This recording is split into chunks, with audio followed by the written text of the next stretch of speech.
ಕುಲದಲ್ಲಿ ಕೀಳ್ಯಾವುದೋ ಹುಚ್ಚಪ್ಪ ಮತದಲ್ಲಿ ಮೇಲ್ಯಾವುದೋ ಹುಟ್ಟಿ ಸಾಯುವ ಹಾಳು ಮನುಷ್ಯನ ಮಧ್ಯೆ ಕೀಳ್ಯಾವುದು ಮೇಲ್ಯಾವುದೋ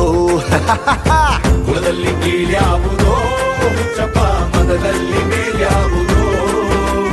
ಹುಟ್ಟಿ ಸಾಯುವ ಹಾಳು ಮನುಷ್ಯನ ಮಧ್ಯೆ ಕೀಳ್ಯಾವುದು ಮೇಲ್ಯಾವುದೋ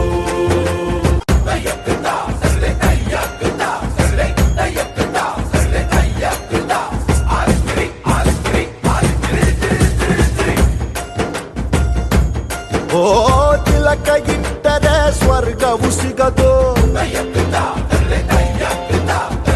ತಿಲಕ ಇಟ್ಟರೆ ಸ್ವರ್ಗವು ಸಿಗದು ವಿಭೂತಿ ಬಳಿದರೆ ಕೈಲಾಸ ಬರದು